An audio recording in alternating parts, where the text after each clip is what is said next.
11 মাৰ্চত 2024 MVI post ওলাইছিল মেকানিকেলৰ কাৰণে আৰু তাত পোষ্ট আছিল টোটাল পোষ্ট 18+6 বুলি ক'লে 18 ল'ৰাবিলাকৰ কাৰণে আৰু 6টা ৰিজাৰ্ভ ফৰ উমেন কেটেগৰী এনেকুৱাকে আছিল তাতে ক্ৰাইটেৰিয়া কি আছিল মেকানিকেল আৰু অটোমোবাইল ইঞ্জিনিয়াৰ বিলাকে ডিপ্লোমা ইঞ্জিনিয়াৰ বিলাকে এপ্লাই কৰিব পাৰে এনেকুৱাকে আছিল কিন্তু মোৰ আজি যেটো বিষয় হয় এই বিষয়টো এনেকুৱা যে what is the difference between MVI syllabus and the syllabus of PWD JEE দুইটাৰ মাজত কি ডিফাৰেন্স আছে এই ডিফাৰেন্সটো মই লৈ কেনে আজি আইছো কারেন্ট পেপার্স কমন হয় এখানে আপনার কমন হয় জিওগ্রাফি ইন্ডিয়ান হিস্ট্রি এইকেটা সব কমন হয় জেনারেল রিজনিং অ্যাপটিটিউড এখানে কমন হয় জাস্ট এমভিআই পোস্টত কি দিছে জেনারেল মেন্টাল এবিলিটি মানে ম্যাথমেটিক্স এটো মনত রাখিব এটো জেনারেল মেন্টাল এবিলিটি মানে ম্যাথমেটিক্স সিম্পল ম্যাথমেটিক্স বিলাই আহিব এটো অ্যাপটিটিউডৰ ভিতৰত নাহে ৰিজনিং আৰু অ্যাপটিটিউড আৰু মেন্টাল এবিলিটিৰ ভিতৰত দুইটাৰ মাজত বহুত ডিফাৰেন্স আছে এনভায়ৰনমেন্ট অফ আসাম এটো এনভায়ৰনমেন্ট আমি অলৰেডি ডিসকাস কৰো ব্ৰাঞ্চৰ সাবজেক্ট বিলাক এটা পঢ়ো তিতে পাই যাও কিন্তু ইয়াত দিছে টপিকটো এনভায়রনমেন্ট অফ আসাম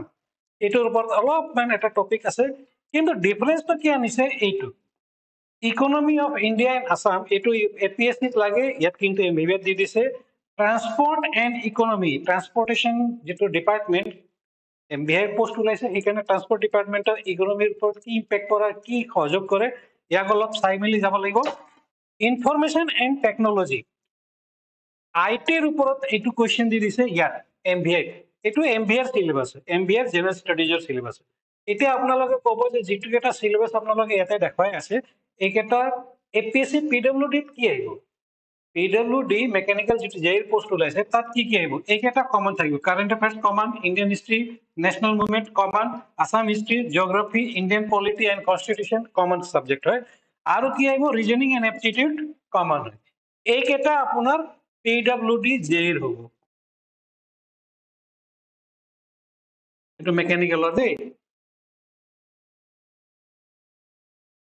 এইকেটা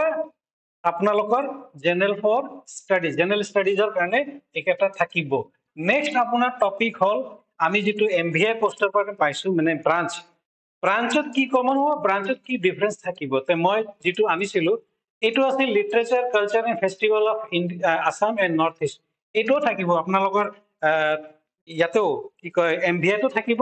আৰু এপিএসসি তো থাকিব এটো কমন সাবজেক্ট হয় এটো সবতে লাগে নর্থ ইস্টৰ কোৱেশ্চনটো আমাৰ তাত আহে কিন্তু syllabus for mechanical engineering for এটো যে আপোনালোক দেখাই আছো এটো হল এমভিআই তে ইয়াত কি দিছে computer application programming computer architect numerical system course introducing operating system অলাগতিয়াল সাবজেক্ট অলাগতিয়াল সিলেবাস দি থৈ দিছে এমভিআই পোস্টৰ কাৰণে এইখিনি মেকানিক্যাল ইঞ্জিনিয়াৰে নপঢ়ে নেজানে তেওঁলোকে কি দিব লাগিছিল এটোৰ এগেইনষ্টত তেওঁলোকে দিব লাগিছিল simple computer application computer general studies computer general studies মানে কম্পিউটার জিকে কিন্তু তেওঁলোকে কম্পিউটার জিকে টু নিদি তেওঁলোকে কি কৰিছে এই যে সিলেবাসটো দিছে computer architect number system code introduction of operating system computer network and introduction of C programming it was computer ব্ৰাঞ্চৰ সাবজেক্ট হয় আৰ কম্পিউটাৰ ব্ৰাঞ্চৰ সাবজেক্ট মেকানিক্যালত যোন মূৰ্খ দিছে মই মূৰ্খ শব্দটো এই কাৰণে ল'ব বাধ্য হৈছো যে মেকানিক্যাল ইঞ্জিনিয়াৰে এইকেটা সাবজেক্ট নপঢ়ে ইভেন বি ষ্টুডেণ্টে নপঢ়ে এই যে সিলেবাসত ইনক্লুড কৰিছে সেই মহান পুৰুষজনৰ মই নেজানো কোন ব্যক্তি হয় কিন্তু মহাপুৰুষে কম্পিউটাৰ ব্ৰাঞ্চৰ সাবজেক্ট মেকানিক্যাল জেই এমবিএৰ কাৰণে মই থৈ দিছে নেক্সট মই আৰু কেইটামান আপোনালোকক টপিক দেখাই আছো যেটো তাৰমানে অলাগতিয়াল টপিক হয় মানে মেকানিক্যাল ইঞ্জিনিয়াৰ ষ্টুডেণ্টে এইবিলাক সাবজেক্ট নাপায় কিন্তু তেওঁলোকে এমবিআই পোস্টৰ কাৰণে দিছে ইঞ্জিনিয়াৰিং ইকনমিক্স এণ্ড একাউন্টেন্সি পায় এটো পায় মই কৈছো এটো পায় এনভায়রনমেন্টাল এডুকেশন পায় অলপ চলপকে হলো আমি এনভায়রনমেন্টাল এডুকেশনৰ ওপৰত আমি ষ্টুডেণ্ট বিলাক পঢ়ুৱাও ফ্লুইড মেকানিক্স এণ্ড মেকানিক্স এটো পায় কিন্তু নেক্সট টপিকটো চাব ম্যানুফ্যাকচারিং টেকনোলজি ঠিক আছে fundamental of electrical and electronics ঠিক আছে এটো ফার্স্ট সেমিস্টারত আমাৰ ব্ৰাঞ্চৰ স্টুডেন্ট বিলাক মেকানিক্যাল ইঞ্জিনিয়ারিং স্টুডেন্ট পায় থার্মোডাইনামিক্সও পায় ইঞ্জিনিয়ারিং মেটেরিয়ালসও পায় ম্যানুফ্যাকচারিং টেকনোলজিও পায় থিওরি অফ মেশিনও পায় সিলেবাসটো কোড ডিফারেন্স হ'ব এসএম থার্মাল ইন্ডাস্ট্রিয়াল এই গোটেইখিনি পায় সিলেবাসটো ইয়াত ডিফাৰেন্স এটা পাব আপোনালোকে মন কৰিব ইয়াত কি দিছে advance machine method spark plug jet engine ultrasound machine মানে মডাৰ্ন ইকুইপমেন্টৰ ওপৰত যিখিনি ৰিকুৱাৰমেন্ট হয় এই গোটেইখিনি আপোনালোকৰ ডিপ্লোমা সিলেবাসত সোমাই থৈছে এইটো আমাৰ ডিপ্লোমা ইঞ্জিনিয়াৰিং ষ্টুডেণ্টে নেপায় নপঢ়ে নাপায় মানে সাবজেক্টতে নাহে ড্ৰয়িং এষ্টিমেটিং এইটো কোনো প্ৰব্লেম নাই এইটো ষ্টুডেণ্ট বিলাকে পাৰিব কিন্তু কেট এটা এক্সট্ৰা সাবজেক্ট হয় কেট কেমৰ ওপৰত কুৱেশ্যন কাটিবলৈ হ'লে বহুত কেইটা ডিটেইলছত কুৱেশ্যন কাটিব লাগিব এইটো এডিশনাল সাবজেক্ট হয় এইটো দিব নালাগিছিল কিন্তু দিলে ঠিক আছে মেট্ৰলজি ওকে নো প্ৰব্লেম মেট্ৰলজি আমাৰ থাকে ইণ্ডাষ্ট্ৰিয়েল মেইনটেনেন্স ইঞ্জিনিয়াৰিং আমাৰ আইএমই বুলি এটা সাবজেক্ট থাকে তাত থাকে ৰেফ্ৰিজাৰেশ্যন এণ্ড এয়াৰ কণ্ডিশ্যন এটোও থাকে ৰেফ্ৰিজাৰেশ্যন এণ্ড এয়াৰ কণ্ডিশ্যন এটো থাকে অটোমোবাইল ইঞ্জিনিয়াৰিং থাকে নন কনভেনশনাল থাকে পিএমই প্লান্ট মেইনটেনেন্স ইঞ্জিনিয়াৰিং থাকে কিন্তু মেকা ইলেক্ট্ৰনিক্স আপোনালোকে সহজকে নাভাবিব যে মেকা ইলেক্ট্ৰনিক্স কি বস্তু মেকা ইলেক্ট্ৰনিক্স কি বস্তু হয় মেকানিক্যাল প্লাস ইলেকট্রনিক্স এই দুটা লগ লগাই কিনে এটা ব্রাঞ্চ বনা হয়েছে মেকাট্রনিক্স মেকাট্রনিক্স ব্ৰাঞ্চৰ সাবজেক্টটো আপনি কি সাবজেক্টত দিব আপনি কি হিসাবে ল'ৰা ছোৱালীক পঢ়াব বা ইয়াৰ পৰা কি কুৱেশ্যন কাটিব মেকানিক্যাল প্লাস ইলেকট্ৰনিক্স দুইটা এটা ব্ৰাঞ্চ হয় সেই ব্ৰাঞ্চটো ইয়াত ধৰাই থৈছে মেকাট্ৰনিক্স বুলি আপনি সিলেবাসটো দিয়া নাই আৰু মেকাট্ৰনিক্সৰ সিলেবাসটো বহুত দীঘলীয়া 3 ইয়াৰ ডিপ্লোমা যেনেকৈ কৰে 3 years diploma in mechanical engineering 3 year diploma in electrical engineering ঠিক তেনেকে 3 year diploma in mechatronics হয় 3 year 4 year degree mechatronics department হয় যেনেকে এটা নতুনকে এটা সাবজেক্ট ওলাইছে ইন্ডাস্ট্রিয়াল ম্যানেজমেন্ট আইএমই বুলি এটা নতুনকে ব্ৰাঞ্চৰ সাবজেক্ট আহিছে আইএমই প্লান্ট মেইনটেনেন্স বুলি এটা সাবজেক্ট আহিছে প্লান্ট মেইনটেনেন্স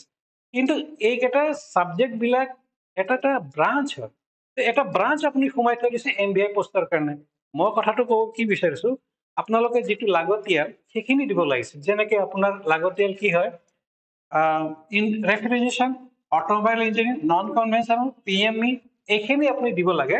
বাকি ব্ৰাঞ্চৰ সাবজেক্টৰ লগত কিন্তু আপুনি এই অলাগতিয়াল সাবজেক্ট বিলাক দি কেনে ষ্টুডেণ্ট বিলাক এনেকুৱা কনফিউজ কৰিছে তেওঁলোকে ক'ত কি পঢ়িব আমাৰ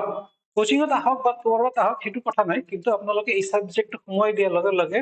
সিলেবাসত এই সাবজেক্টটো সোমাই দিয়াৰ লগে বহুত এটা কনফিউজন স্টাৰ্ট হয়েছে ঠিক আছে মই এতিয়া কব বিচাৰিছো যেটো পিডব্লিউডি ডিপাৰ্টমেন্টত কি আহিব পিডব্লিউ ডিপাৰ্টমেন্টত মানে একেবাৰে আপোনালোকে মনত ৰাখিব যে এইকেইটা সাবজেক্ট নাহে মানে যেনেকে তেওঁলোকে কি মানে পিডব্লিউ ডিপার্টমেন্টত ৰেফ্ৰিজাৰেশ্যন নাহে মেকাট্ৰনিক্সৰ কাম নাই মেট্ৰলজিৰ কাম নাই কেট কেমৰ কাম নাই এডভান্স মেচিন কাম নাই এই গোটেইকেইটা কাম নাই অকল কি কাম আহিব এষ্টিমেটিং এণ্ড কষ্টিংটো দিব পাৰে এষ্টিমেটিং কষ্টিং মেকানিক্যালতো লাগে সিভিলতো লাগে এষ্টিমেটিং এণ্ড কষ্টিং কিন্তু ড্ৰয়িং নাহে ঠিক আছে ইণ্ডাষ্ট্ৰিয়েল মেইনটেনেন্স এণ্ড ইঞ্জিনিয়াৰিং এইটো লাগে ইণ্ডাষ্ট্ৰিয়েল মেইনটেনেন্স মানে যোনে অলপ হলেও ইণ্ডাষ্ট্ৰিয়েল মানে এটা দুটা কুৱেশ্যন আহিব পাৰে ইণ্ডাষ্ট্ৰিয়েল মেনেজমেণ্টৰ অলপ যদি পঢ়ি যায় তেতিয়াহ'লে তেওঁলোকৰ কাৰণে ইউজফুল হয় এজ এ জেই তাৰপিছত plant maintenance non conventional energy চৰ্চ অটোমোবাইল ইঞ্জিনিয়াৰিং আহিব লাগে পিডব্লিউডিত এইবিলাক আহিব লাগে অটোমোবাইলৰ বিষয়ে অলপ নলেজ ৰাখিব লাগে এইকেইটা কুৱেশ্যন আহিব পাৰে কিন্তু বাকি যে এইবিলাক কুৱেশ্যন আছে এই কম্পিউটাৰ এপ্লিকেশ্যন এণ্ড প্ৰগ্ৰামিং এইটো পিডব্লিউডিত নাই মনত ৰাখিব পিডব্লিউডিত এইটো কুৱেশ্যন এইটো সিলেবাসত নাথাকে নেক্সট সিলেবাস যেটো আছে এই গোটেই সিলেবাস কিন্তু আহে এই সিলেবাসটো লাগে পিডব্লিউডিত এইটো সিলেবাস লাগিব ঠিক আছে কি লাগিব engineering economics and accountancy environmental education fluid mechanics manufacturing technology যাক আমি ওয়াৰ্কশপ টেকনলজি যেটো কৰো ওয়াৰ্কশপ টেকনলজি ম্যানুফ্যাকচাৰিং টেকনলজি একেটাই গোটেইখিনি সিলেবাস তাত থাকে fundamental of electric and electronics এইটো পিডব্লিউডিত নাহে থাৰ্মোডাইনামিক্স এইটো আটাইতকৈ ইজিয়েষ্ট চেপ্টাৰ হয় তোমালোকৰ ভাল পোৱা সাবজেক্ট হয় ইঞ্জিনিয়াৰিং মেটেৰিয়েলছ ম্যানুফ্যাকচাৰিং টেকনলজি যেটো মানে ম্যানুফ্যাকচাৰিং টেকনলজি 1 আৰু 2 তাৰ মানে যোনে এই এমবিএ পোষ্টৰ কাৰণে যেটো সিলেবাস বনাইছে না তেওঁ কিতাপৰ নাম জাস্ট প্ৰিন্ট কৰি থৈ দিছে ম্যানুফ্যাকচাৰিং প্ৰসেস ঠিক আছে এইখিনি লৈ কেনে মই আপোনালোকক জাস্ট কথাটো জনালো যে থিওৰি অফ মেচিন এইবিলাক গোটেইখিনি সিলেবাসত থাকিব এই অলাগতিয়াল যেটো সিলেবাস এমবিএ পোষ্টত সোমাই থোৱা আছে এইকেইটা সিলেবাস পিডব্লিউডিত নাহে মই আজি জাস্ট এই ডিফাৰেন্সটো বুজাবৰ কাৰণে আপোনালোকৰ সন্মুখত আহিছো ধন্যবাদ